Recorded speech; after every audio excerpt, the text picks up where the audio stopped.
قال تبارك وتعالى في شأن حبيبه إن الله وملائكته يصلون على النبي يا أيها الذين آمنوا صلوا عليه وسلموا تسليما اللهم صل على سيدنا مولانا محمد وعلى آله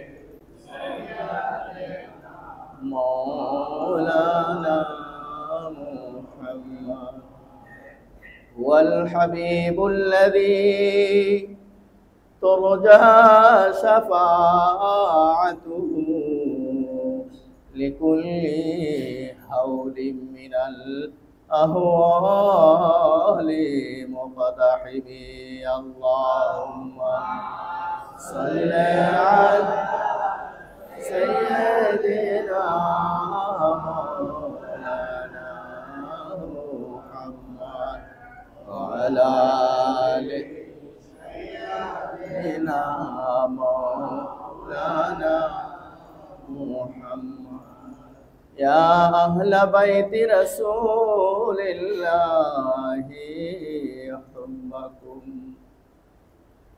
فرض من الله في القرآن أنزله اللهم صل على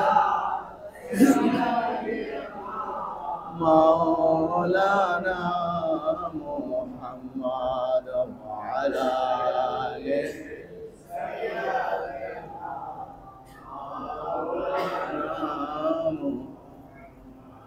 अमीना के लाल से शम्स कमर शर्मा गए रोशनी पहले फजहमी मोहम्मद आ गए अल्लाहुम्मा सल्ली अला मौलाना वाला सैयदना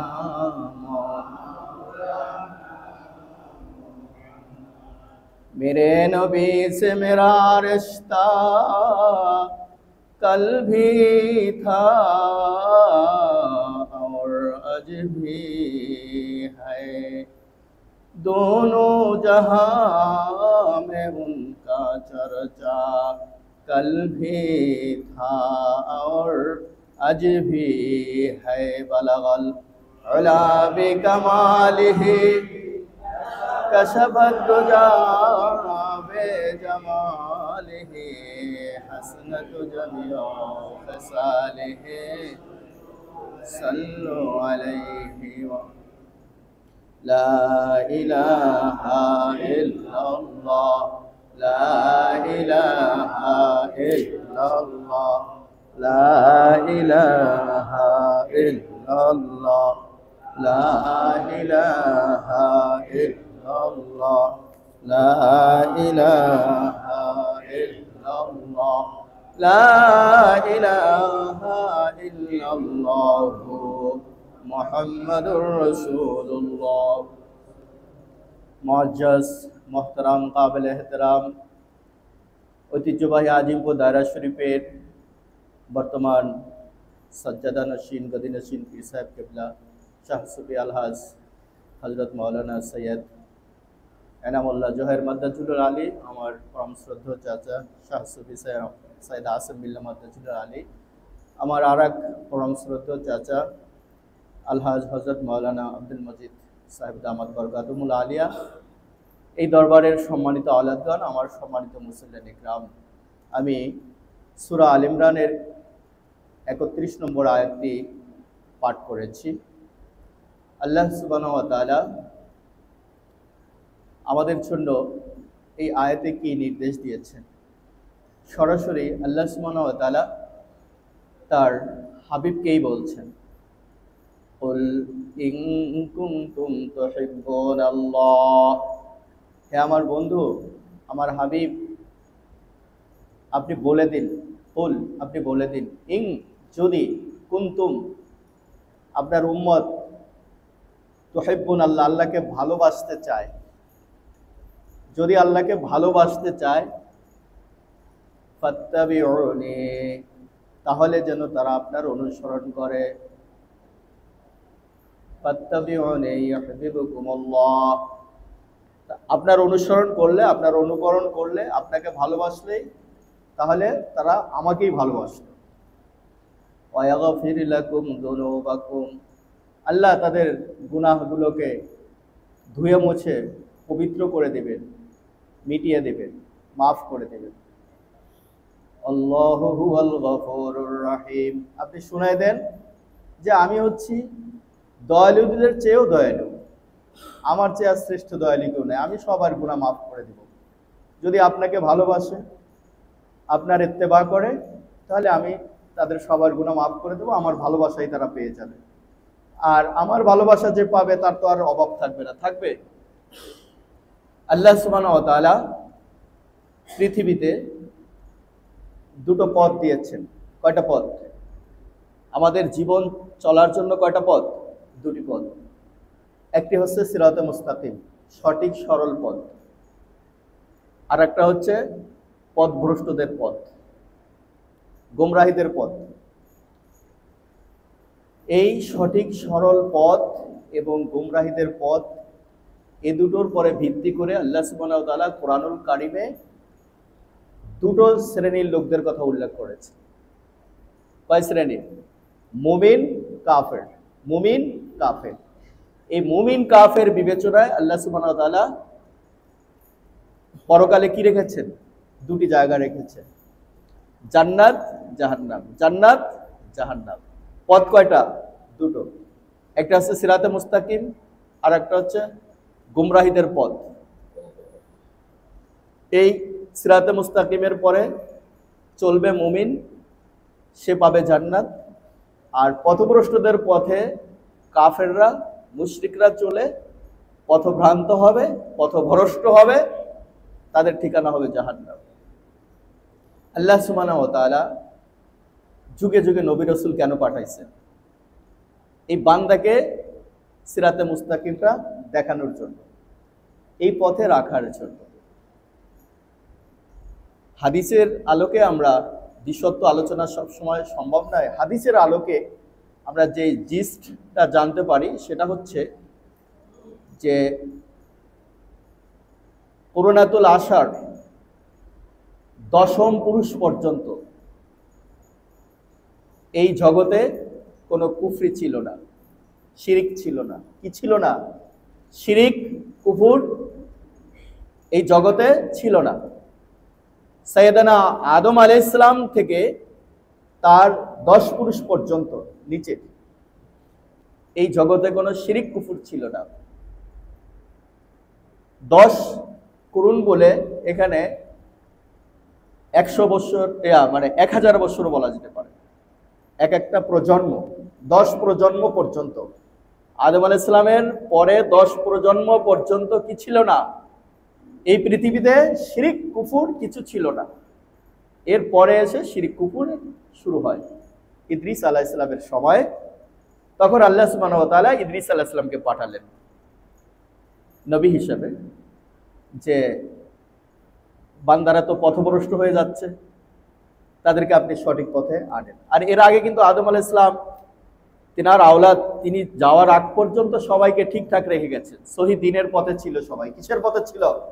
সিরাতে মুস্তাকিমের পরে ছিল। এরপরে আদম আলাইহিস সালাম যাওয়ার পরেই শুরু হলো এই অবস্থা। তো ইদ্রিস আলাইহিস সালাম এসে তিনি মানুষকে বোঝাতে লাগলেন।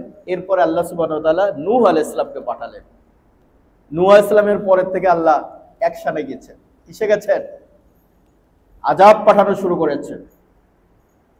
মানুষ যখন ভয়ঙ্কর রূপে আল্লাহর শিরক, আল্লাহর নাফরমানি শুরু করেছে, তার রিজিক খেয়ে তার সাথে গাদ্দারি শুরু করেছে, আল্লাহ সুবহানাহু ওয়া তাআলা তখন অ্যাকশনে গিয়েছেন, তাদেরকে ধ্বংস করে দিয়েছেন। আল্লাহ সুবহানাহু ওয়া তাআলা সূরাতুল ইসরার 17 নম্বর আয়াতে ইরশাদ করেন, ওয়া কাম আহলাকনা মিনাল কুরুনি মিন বাদি নূহ, ওয়া কাম আহলাকনা, আমি ধ্বংস করেছি, মিনাল কুরুন, অনেক জাতিকে, মিন বাদি নূহ, আমার নূহ নবীর থেকে তারপরে আমি কি শুরু করেছি? ধ্বংস শুরু করেছি। তারা আমার নাফরমানিতে যতই অগ্রসর হয়েছে, আমি যুগে যুগে তাদের কাছে আমার নবী রাসূল পাঠিয়েছি, সতর্ক করেছি। আমার নবী রাসূল অক্লান্ত পরিশ্রম করে, খেয়ে না খেয়ে, মাথার ঘাম পায়ে ফেলে, তাদের সমস্ত জুলুম নির্যাতন সহ্য করে ধৈর্য ধরেছে আমার রিসালাত নবুয়তের দায়িত্ব পালনের জন্য। সমস্ত নবী রাসূল আমার নির্দেশে পরিচালিত হয়েছে। তারা চেষ্টা করেছে তাদের স্বজাতিকে, তাদের উম্মতদেরকে শিরিক কুফুর থেকে, নাফরমানি থেকে বিরত রেখে তাদেরকে সিরাতে মুস্তাকিমের পরে পরিচালিত করার জন্য। তাহলে আমরা যে বিষয়টা বুঝতে পারলাম, আল্লাহ সুবহানাহু ওয়া তাআলা এই অসংখ্য নবী রাসূল জগতে পাঠিয়েছেন, তাদের কাজ ছিল কি? আল্লাহর নির্দেশে স্ব জাতিকে সিরাতে মুস্তাকিমের পরে পরিচালিত করা। আখিরি নবী মুহাম্মদুর রাসূলুল্লাহ সাল্লাল্লাহু আলাইহি ওয়াসাল্লাম আল্লাহর দ্বীনের পূর্ণতার জন্য আল্লাহ তাকে জগতে পাঠালেন আখিরি নবী করে, মুকাম্মাল নবী, মুকাম্মাল নবী, পরিপূর্ণ নবী, যেই নবীর মর্যাদা দুনিয়াতে শ্রেষ্ঠ, আখিরাতেও শ্রেষ্ঠ, যেই নবীর উম্মতের মর্যাদা দুনিয়ায় শ্রেষ্ঠ, আখিরাতেও শ্রেষ্ঠ। এই আলোচনা আজকে আমরা আসলে যাচ্ছি না। আমরা যে ধারাবাহিকতা রক্ষা করছি যে আল্লাহ সুবহানাহু ওয়া তাআলা সকল নবী রাসূলকে পাঠিয়েছেন কিসের উপরে? মানুষকে সিরাতে মুস্তাকিমের পরে পরিচালিত করার জন্য। আল্লাহর হাবিব মুহাম্মদুর রাসূলুল্লাহ সাল্লাল্লাহু আলাইহি ওয়াসাল্লাম হচ্ছেন আল্লাহর সেই প্রিয় রাসূল, যিনি সর্বশেষ সংযোজন এই পৃথিবীর জন্য, মুকাম্মাল নবী হিসেবে। আল্লাহর হাবিব তো যে আলো দিয়ে চলতেন, সেই আলোর রৌশনীতে আলোকিত হয়েছিলেন কারা? আহলে বাইত। কারা? যে আলো দিয়ে আল্লাহর হাবিব চলতেন, আল্লাহর নির্দেশে চলতেন, সেটার আলোয় প্রথমে আলোকিত হয়েছেন আহলে বাইত, আহলে বাইত, সাহাবায়ে কেরাম। পুরোটা তাদের উপরে সেই রৌশনী ফুটে উঠেছে। এজন্য আমরা আল্লাহ সুবহানাহু ওয়া তাআলাকে ভালোবাসতে চাইলে আল্লাহ আমাদের যেটা বলেছেন যে আমার রাসূলকে ভালোবাসো। আর আল্লাহর রাসূল মুহাম্মদুর রাসূলুল্লাহ সাল্লাল্লাহু আলাইহি ওয়াসাল্লাম বলেছেন, আমাকে ভালোবাসলে আমার আহলে বাইত, আহলে বাইতকে ভালোবাসো, তাহলে তোমরা পূর্ণতায় পৌঁছতে পারবে। আসলে আমাদের পূর্ণতা তখনই আসবে যখনই আল্লাহর হাবিবের মহব্বত আমাদের ভিতরে আসবে। কারণ আল্লাহর ভালোবাসা পেতে হলে তার রাসূলকে ভালোবাসতে হবে, রাসূলকে ভালোবাসতে হলে আহলে বাইত, আহলে বাইতকে ভালোবাসতে হবে। তো আমরা আলোচনা এদিকেই যাচ্ছি। কবি সুন্দর করে বলেছেন, क्या शान है अल्लाह के महबूब नबी की, महबूब खुदा वो है जो महबूब नबी है। আল্লাহ সুবহানাহু ওয়া তাআলা শান দিয়ে, জামাল দিয়ে, কামাল দিয়ে তার হাবিবকে বানিয়েছেন মনের মতো করে। হযরত হাসান রাদিয়াল্লাহু আনহু বলেছেন যে আপনি তো তেমনই হয়েছেন যেমন আপনি চেয়েছিলেন, অর্থাৎ এর চেয়ে আর পরিপূর্ণ আর কেউ হয় না। তো আল্লাহ সুবহানাহু ওয়া তাআলা যে তার মাহবুবকে যে শান জামাল দিয়ে, পরিপূর্ণতা দিয়ে তৈরি করেছেন, মাহবুবে খোদা ও হয়, আল্লাহর প্রিয় ভাজন সে হবে যে মাহবুবে নবী হয়, যে আল্লাহর হাবিবকে ভালোবাসবে। এটা কি কোরআনের আয়াতের সাথে মিলে তর্জমায়? কুল ইন কুনতুম তুহিব্বুনাল্লাহ ফাত্তাবিউনি ইউহিব্বুকুমুল্লাহ। তাহলে আল্লাহর হাবিবের ইত্তেবা করতে হবে, তাকে ভালোবাসতে হবে, তার অনুসরণ করতে হবে। তাহলে কি হবে? আল্লাহর ভালোবাসা আমরা পেয়ে যাব। অবশ্যই আমাদের এদিকেই থাকতে হবে। মোহাম্মদ কি মোহাব্বত दीन हक की शर्त अव्वल है, उसमें अगर ना कमी तो सब कुछ नामुकम्मल है। मोहम्मद की मोहब्बत दीन हक की शर्त अव्वल है। আল্লাহর হাবিবের মোহব্বত আপনার আমার ইমানের পূর্ণতার জন্য প্রথম শর্ত, শর্তে আউয়াল। এছাড়া আর কোনো কিছু নাই, কোনো গতান্তর গতি নাই। এক নম্বর শর্ত যেটা আল্লাহ কোরআনে বলে দিয়েছেন, মোহাম্মদ কি মোহাব্বত তাকমিল ঈমান কে লিয়ে শর্তে আউয়াল হ্যায়। ইমানের পরিপূর্ণতা যদি পেতে চাই তাহলে আল্লাহর হাবিবকে ভালোবাসতে হবে। उसमें अगर खामी तो सब कुछ नामुकम्मल है। আপনার ইবাদত, আমার ইবাদত, আমরা যা কিছু করছি এই ইবাদতটা আল্লাহ সুবহানাহু ওয়া তাআলার কাছে যখন পৌঁছবে, পৌঁছার সময় দেখা হবে এখানে কোন সিল মোহর মারা আছে। আসলে আমাদের ইবাদত করার দরকার মোহাব্বত নিয়ে। কি বলবো, ইবাদতে কি করতে হবে? মোহাব্বত নিয়ে ইবাদত করতে হবে, ভালোবাসা। এমন না যে আল্লাহ শুধু হুকুম করেছেন এসে জুমার 2 রাকাত নামাজ পড়ে চলে গেলাম। না, আমি আসছি আল্লাহর ভালোবাসায়। আমি আসছি কার ভালোবাসায়? আল্লাহর ভালোবাসায়। তাকমিল মারিফাত হ্যায় মোহাব্বত রাসূল কি, তাকমিল মারিফাত হ্যায় মোহাব্বত রাসূল কি। কবি বলেছেন তাকমিল মারিফাত হ্যায়। তুমি যদি আল্লাহর পূর্ণ পরিচয় পেতে চাও, আল্লাহর পূর্ণ মারিফাত তুমি অর্জন করতে চাও, তাকমিল পরিপূর্ণতা পেতে চাও, মোহাব্বতে রাসূল হয়, এটার সাথে তোমার যেটা লাগবে আল্লাহর হাবিবের ভালোবাসা লাগবে। আল্লাহ তার হাবিবকে এত ভালোবেসে, এত পূর্ণতা দিয়ে, পরিপূর্ণতা দিয়ে আল্লাহ সুবহানাহু ওয়া তাআলা পাঠাইছেন কেন? আরে ময়দানে মাহশারে আল্লাহ সুবহানাহু ওয়া তাআলার যেই কুরসি থাকবে তার পাশেও তার হাবিবের জন্য একটা কুরসি তিনি রাখবেন, তার হাবিবের সম্মানে।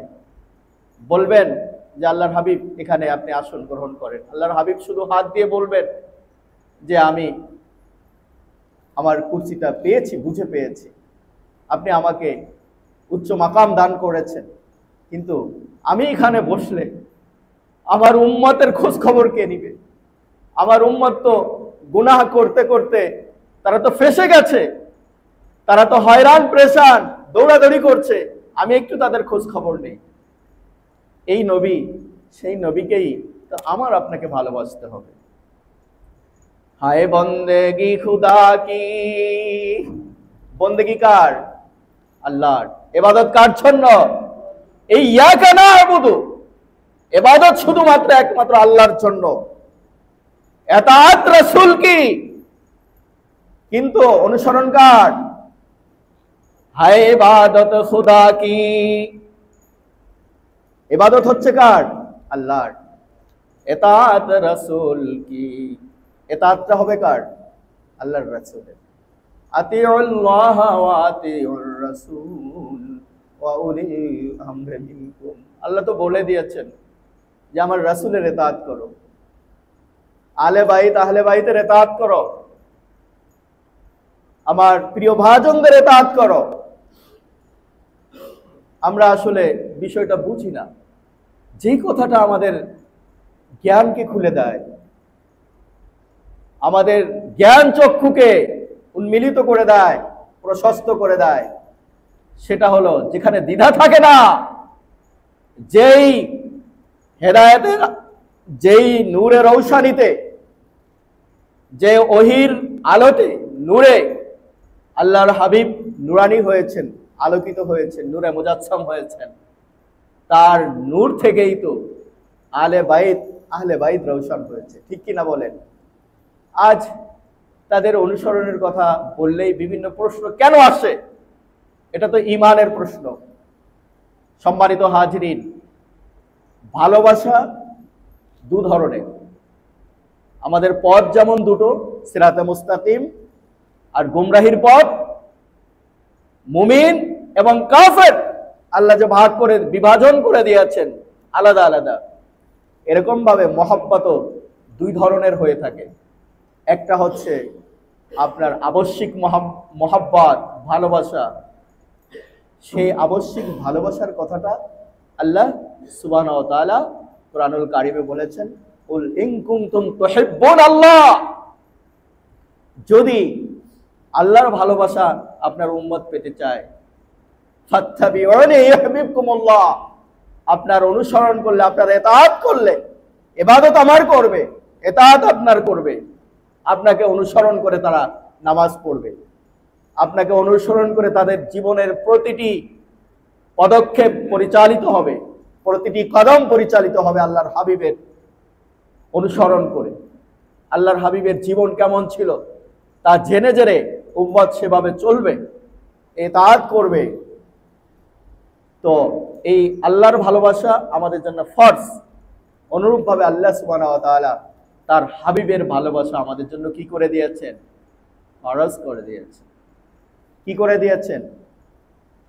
قال رسول الله صلى الله عليه وسلم لا يؤمن أحدكم حتى أكون أحب إليه من والده وولده والناس أجمعين।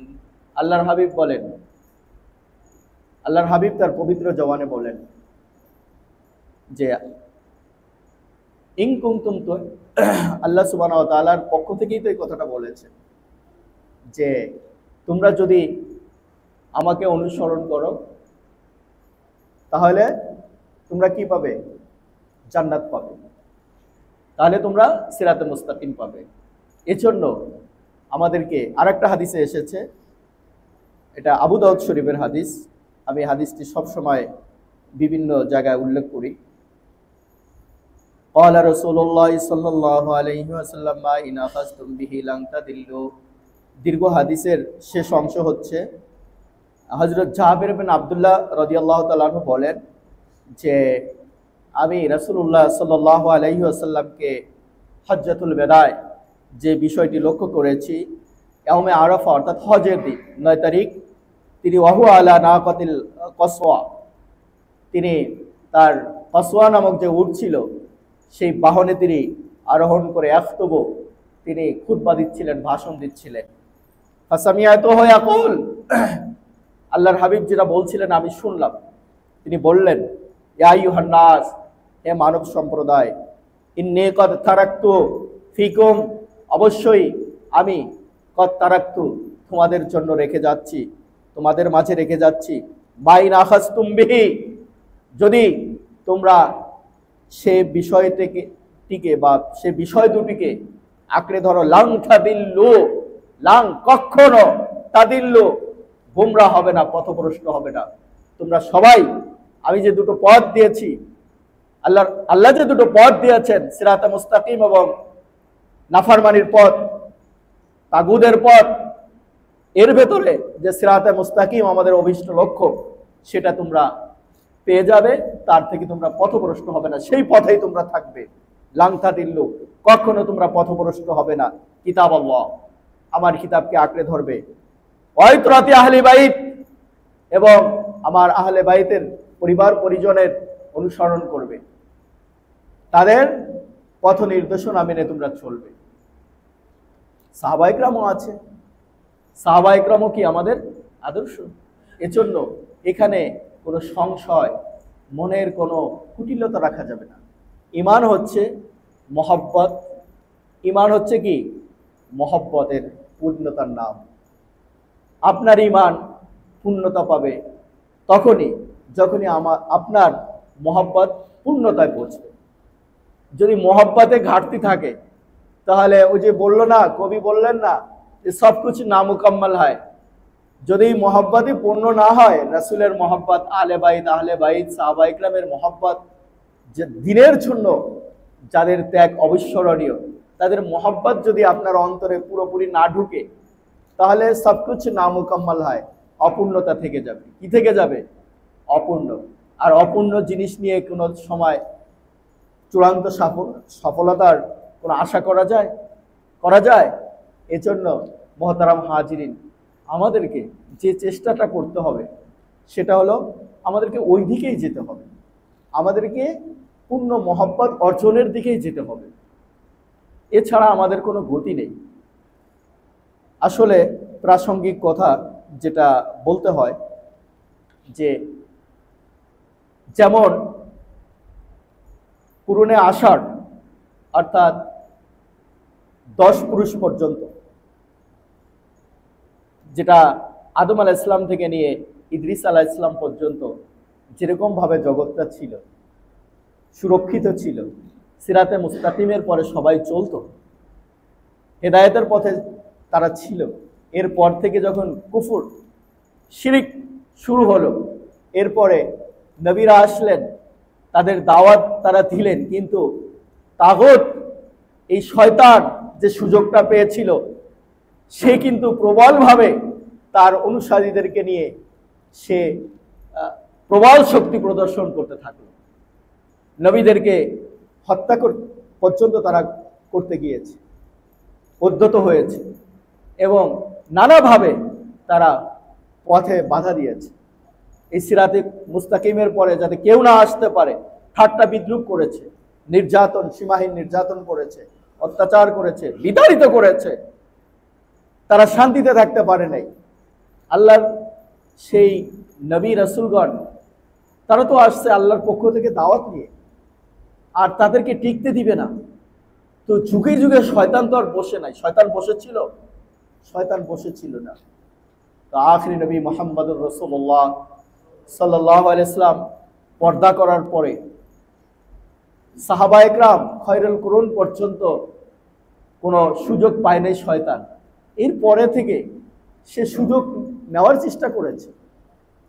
তার কাজই তো এটা, সে আপনার রগরিসায় ঢোকার সুযোগ পেয়েছে, আপনাকে কিভাবে পথভ্রষ্ট করতে পারে সেটা আপনাকে প্রথমে সে অ্যাটাক করেছে আকীদাগতভাবে, আপনার আকীদাটাকে নষ্ট করার জন্য।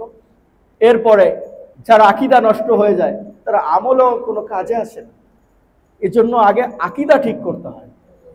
আকীদার পাশাপাশি আপনাকে জোরদারে আমল করতে হবে, লাগাতার আমল করতে হবে। আমল থেকেও ছড়া যাবে না। আকীদাকে মজবুত করতে হবে, পাশাপাশি আমলের গতিকে বাড়াতে হবে। তাহলে হবে কি, দুটো শক্তি একত্রিত হয়ে আপনি মহা শক্তিতে রূপান্তরিত হবেন। বলুন আলহামদুলিল্লাহ। আপনার কলব এমন হবে, শয়তান ওখানে আর জায়গা পাবে না।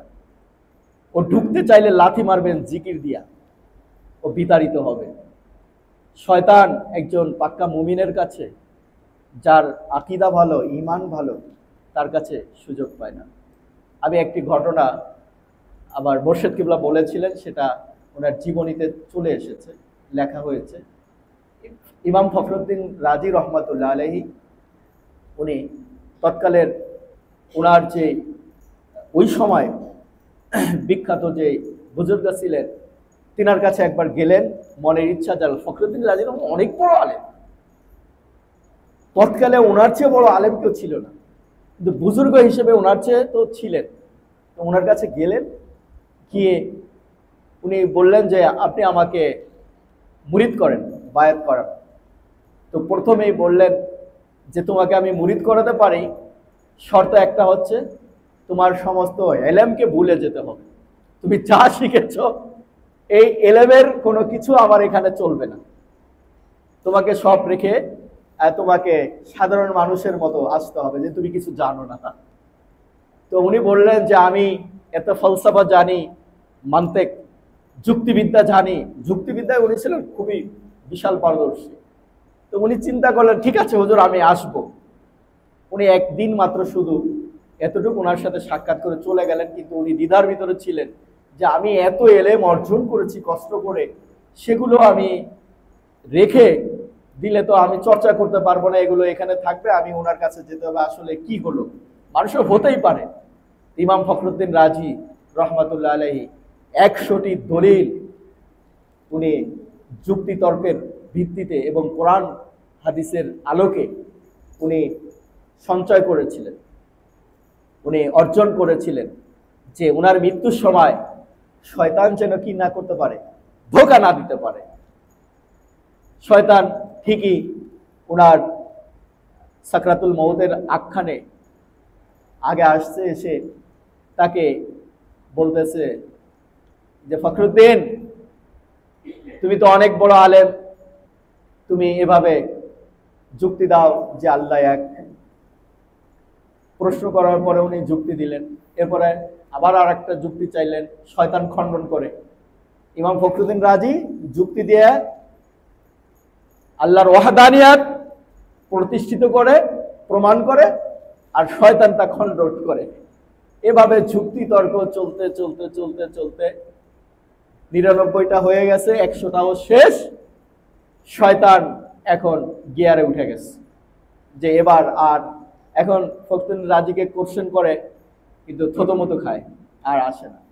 মোহতারাম হাজিরিন, আসলে যে কথাটা বলতে চাচ্ছিলাম, যে ঈমান এটা হচ্ছে আপনার কষ্টের একটা ফসল, এটা তৈরির একটা বিষয়। আপনাকে জীবনভর আমল দিয়ে ঈমানকে তৈরি করতে হবে। কি দিয়ে? আমল দিয়ে ঈমানকে তৈরি করতে হবে। আর এক্সট্রা মেহনত হচ্ছে, এটা মহব্বত তো অবশ্যই দিতে হবে।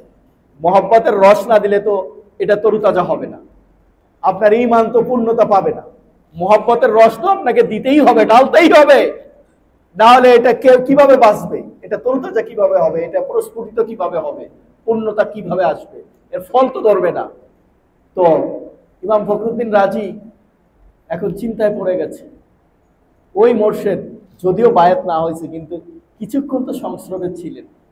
হঠাৎ করে উনি কাশফের মাধ্যমে জানতে পারছেন যে আমার যুগের শ্রেষ্ঠ আলেম মহব্বত করে আমার কাছে আসছিল, যদিও তাকে আমি কঠিন শর্ত দিয়েছি। আসলে সেটা তার জন্য বেখাপ্পা ছিল, কিন্তু সে তো আমার প্রতি ভালো ধারণা পোষণ করে এসেছিল। আজকে তার বিপদ মুহূর্তে আমি আল্লাহর কাছে একটা শক্তি প্রার্থনা করি, আল্লাহ তুমি আমাকে একটা শক্তি দাও, আমি ইমাম ফখরুদ্দিন রাজির কানে একটা কথা পৌঁছাইতে চাই। আল্লাহ দয়া পরবশ হয়ে ওই বুজুর্গকে ওই শক্তিটা দান করেছেন। ওই বুজুর্গ তখন বলেছেন, ফখরুদ্দিন যুক্তি তর্ক ছাড়া বলে দাও আল্লাহ এক। আল্লাহু আকবার। ফখরুদ্দিন রাজির কানে পৌঁছেছে। তখন শয়তানকে বলে দিয়েছে, ইবলিসকে, মালান ইবলিসকে বলে দিয়েছে যে কোনো যুক্তি তর্কতে যেতে চাই না, আমার আল্লাহ এক, যুক্তি তর্ক ছাড়া। এটা কি? এটা হচ্ছে ঈমানের পূর্ণতা। বলুন আলহামদুলিল্লাহ। আমরা শয়তানের সাথে যুক্তি তর্ক দিয়ে পারবো না। শয়তানের উজুহাত একেবারে বহুত বহুত উজুহাত আছে, বিভিন্ন ভাবে আপনাকে ধোঁকা দিতে পারে, নেক্সট রোতে ধোঁকা দিতে পারে। যে কথা আসছিলাম মোহতারাম হাজিরিন, প্রাসঙ্গিক কথা, আমরা আল্লাহর ভালোবাসা পেতে চাইলে আল্লাহর হাবিবকে ভালোবাসা এটা ফরজ। আল্লাহর ভালোবাসা ফরজ। আল্লাহ সুবহানাহু ওয়া তাআলা সূরা বাকারা বলেছেন, আল্লাযীনা আমানু আশাদ্দু হুব্বান লিল্লাহ, ঈমানদাররা সবচেয়ে কঠিন ভালোবাসা আমাকে। আর এর আগেই আল্লাহ সুবহানাহু ওয়া তাআলা বলেছেন যে কাফেররাও তাদের দেবতাদের ভালোবাসা আমার মতোই। এরকমই একটা ভালোবাসা তাদের আছে, ভালোবাসাই তাই তারা মূর্তির পূজা করে। কিন্তু মুমিনরা, ঈমানদাররা আমাকে কঠিনভাবে ভালোবাসে। তো আল্লাহর ভালোবাসা পেতে চাইলে, আল্লাহর মহব্বত অর্জন করতে চাইলে আল্লাহর হাবিবকে ভালোবাসতে হবে। এটা আমরা এই সারা জীবন আলোচনা শুনে আসছি, কিন্তু আমাদের সব সময় ফিকির করতে হবে আমাদের বাকি সময়টা আমরা কি করব। আমাদের সামনে যে সময়টা আল্লাহ দিবেন, আমার নেক হায়াতটা আমি আমার ঈমানকে তাজা করব। আমি আল্লাহর হাবিবের ভালোবাসা আমার অন্তরে বেশি বেশি অর্জন করব, দুরূদ পড়ে, তার ইত্তেবা করে, আহলে বাইত সাহাবায়ে কেরামকে ভালোবেসে বলুন আলহামদুলিল্লাহ।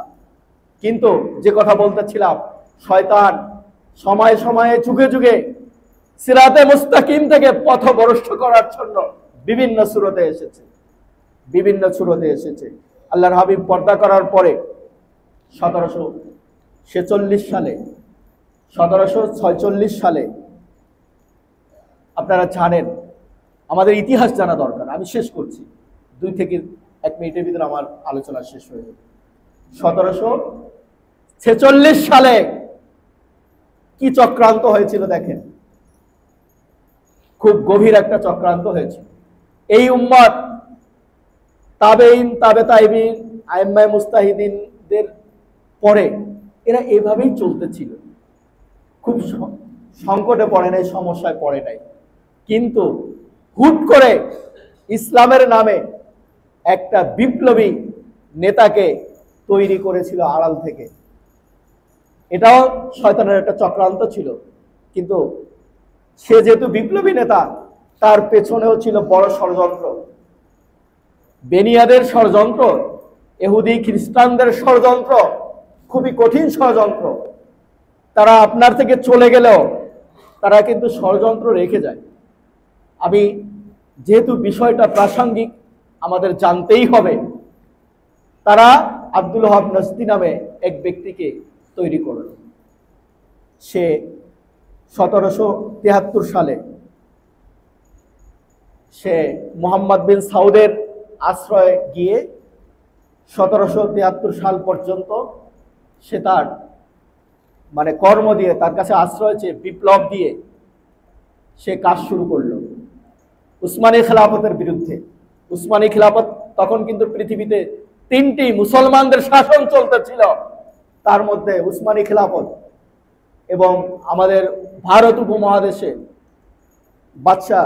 মুসলিম বাদশাদের যেই জাগরণ বা তাদের শাসন চলতেছিল, আরব দেশগুলোতে, ইরাক জুড়ে ওখানে চলতেছিল কি শাসন, তুরস্ক ছিল এর মূল কেন্দ্র, সেখানে উসমানী খেলাফত চলতেছিল। এর বিরুদ্ধে এক পর্যায়ে ওই ব্যক্তি করলো কি, যে না, শুধু আল্লাহকে ছাড়া কারো ইবাদত করা যাবে না। আচ্ছা, ইবাদত কি কেউ অন্য কারো করে?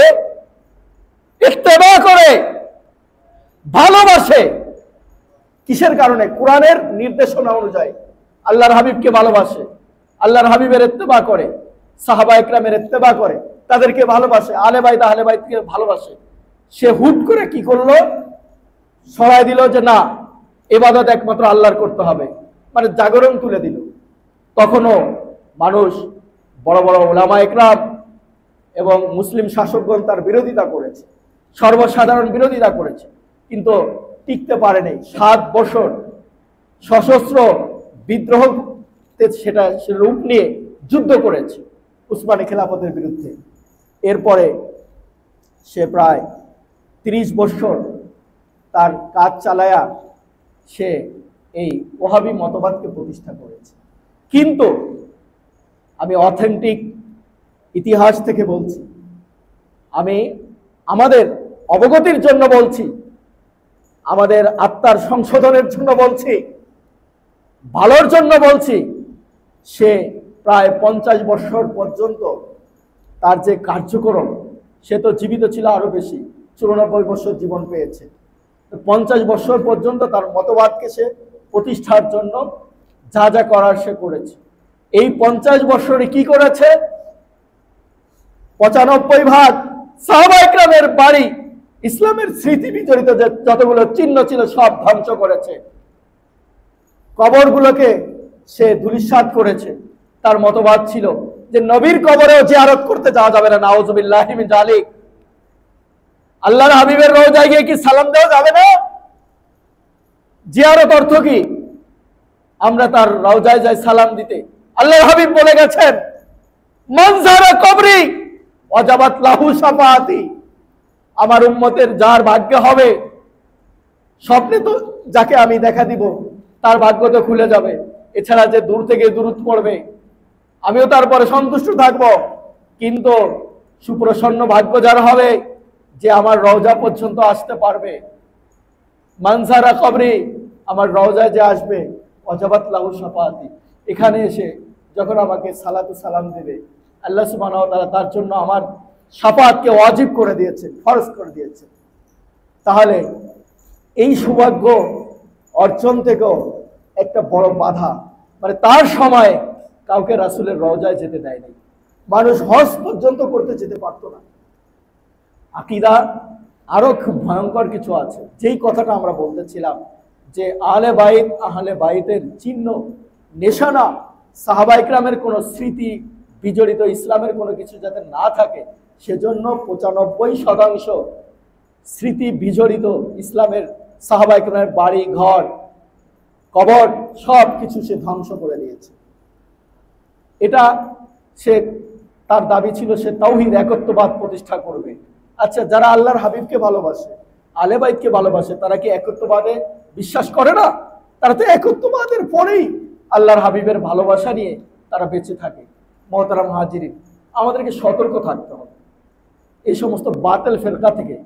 সব সময় আমাদেরকে সতর্কতা অবলম্বন করতে হবে, আমাদের ঈমানকে বাঁচাতে হবে, মহব্বত অর্জন করতে হবে।